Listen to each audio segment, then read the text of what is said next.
Hello students, आज मैं सुधा स्थाना वासुदेव शरण अग्रवाल द्वारा लिखित राष्ट्र का स्वरूप नामक पाठ आपको पढ़ाऊंगी। बच्चों, ध्यान दीजिए आप कि पेपर में आपको एक गद्यांश आते हैं। गद्यांश के नीचे 5 क्वेश्चंस लिखे होते हैं। उन क्वेश्चंस के आंसर आपको इसी पैराग्राफ के अंदर मिलेंगे, परंतु इसे अच्छी प्रकार से पढ़ना है, समझना है और तभी आपको इन प्रश्नों के उत्तर देने का तरीका पता होगा। आप शुरू करते हैं। पृथ्वी और आकाश के अंतराल में जो कुछ सामग्री भरी है, पृथ्वी के चारों ओर फैले हुए गंभीर सागर में जो जलचर एवं रत्नों की राशियां हैं, उन सब के प्रति चेतना और स्वागत के नए भाव राष्ट्र में फैलने चाहिए। राष्ट्र के नवयुवकों के हृदय में उन सब के प्रति जिज्ञासा की नई किरणें जब तक नहीं फूटती, तब तक हम सोए हुए के समान हैं। अब बच्चों, आप देखिए कि इसके नीचे क्वेश्चन नंबर पहला, गद्यांश के पाठ और लेखक का नाम लिखिए। गद्यांश का पाठ जो है क्या है? राष्ट्र का स्वरूप। तो गद्यांश के पाठ का नाम क्या होगा? राष्ट्र का स्वरूप। और पाठ के लेखक का नाम वासुदेव शरण अग्रवाल। और यह क्वेश्चन बेटा कभी कभी आपको इस तरह से भी पूछा जाता है कि उपर्युक्त गद्यांश का संदर्भ लिखिए। संदर्भ हमेशा आप लिखते आए हैं। क्या लिखेंगे आप? प्रस्तुत अवतरण या प्रस्तुत गद्यांश हमारी पाठ्य पुस्तक गद्य गरिमा के राष्ट्र के स्वरूप नामक पाठ से लिया गया है। इसके लेखक हिंदी के प्रसिद्ध कवि वासुदेव शरण अग्रवाल जी हैं। ठीक है बच्चों। क्वेश्चन नंबर 2, रेखांकित अंश की व्याख्या कीजिए। अब रेखांकित जो लाइनें अंडरलाइन है, इन लाइनों की व्याख्या आपसे पूछी गई है। आप समझिए। पृथ्वी और आकाश के बीच स्थित नक्षत्रों, गैसों एवं वस्तुओं का ज्ञान, समुद्र में स्थित जलचरों, खनिजों तथा रत्नों का ज्ञान एवं पृथ्वी के सीने में छुपी अपार संपदा की जानकारियों पर आधारित ज्ञान भी राष्ट्रीय चेतना को सबल बनाने के लिए आवश्यक है। इससे राष्ट्रीय प्रगति के लिए आवश्यक साधन प्राप्त होते हैं। इसी के फलस्वरूप नवयुवकों में राष्ट्रीय चेतना और इसके प्रति जिज्ञासा विकसित होती है, जिससे राष्ट्र की वास्तविक उन्नति होती है।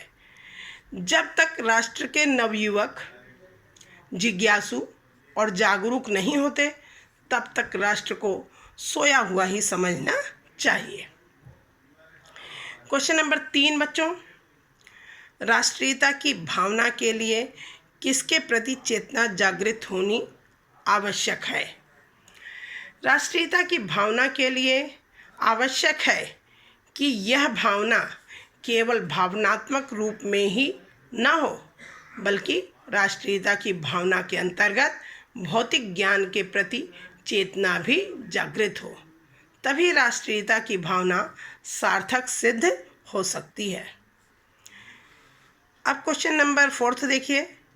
पृथ्वी और आकाश के बीच तथा समुद्र में कौन कौन सी अपार संपदा देखने को मिलती है? पृथ्वी और आकाश के बीच अनेक नक्षत्र, विभिन्न प्रकार की गैसें आदि तथा समुद्र में जलचर, विभिन्न प्रकार के खनिज और रत्न जैसी अपार संपदा देखने को मिलती है।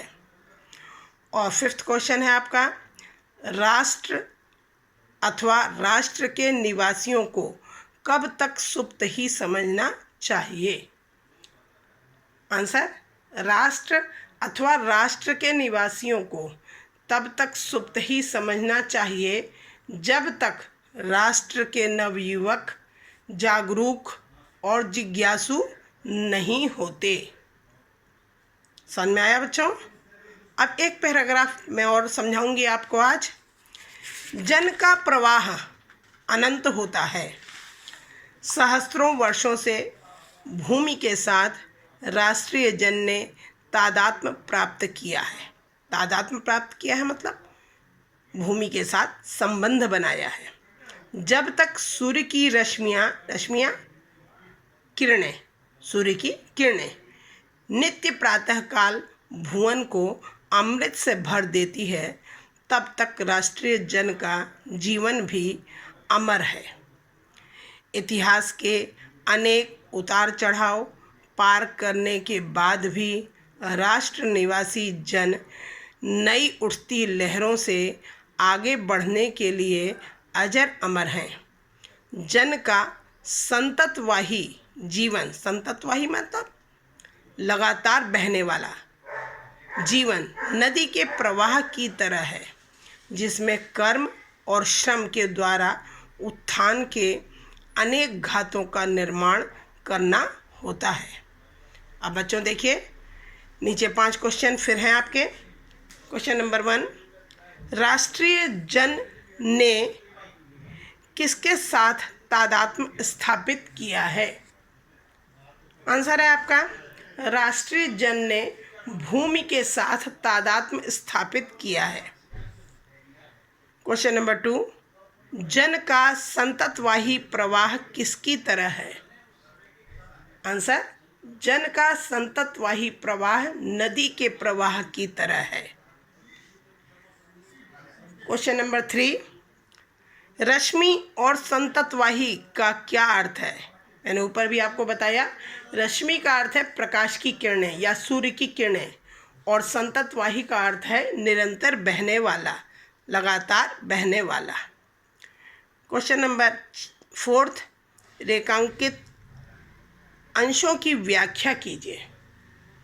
जो अंश रेखांकित हैं इनकी व्याख्या पूछी गई है, आप ध्यान दें। प्रत्येक राष्ट्र का इतिहास निरंतर बदलता रहता है तथा उसमें अनेक उतार चढ़ाव आते हैं, किंतु राष्ट्र के निवासियों की श्रृंखला निरंतर चलती रहती है। मनुष्य पीढ़ी दर पीढ़ी अपने राष्ट्र के साथ जुड़ा रहता है। इसी कारण हजारों वर्षों से मनुष्य ने अपनी भूमि के साथ तादात्म्य स्थापित किया हुआ है, अपनी भूमि के साथ संबंध स्थापित किया हुआ है तथा विभिन्न दृष्टियों से एक रूपता बनाई हुई है। जब तक राष्ट्र रहेगा और राष्ट्र की प्रगति होती रहेगी, तभी तक राष्ट्रीय जन का जीवन भी बना रहेगा। अब लास्ट क्वेश्चन है आपका, पाठ का शीर्षक और लेखक का नाम बताइए। बेटा ये ऊपर ही आपको बताया गया था, पाठ का शीर्षक क्या है, राष्ट्र का स्वरूप, और लेखक का नाम क्या है, वासुदेव शरण अग्रवाल। बच्चों उम्मीद करती हूँ कि आपको ये अच्छी तरह से समझ में आ गया होगा। अगर ना समझ में आया हो तो आप पुनः मुझसे पूछ सकते हैं।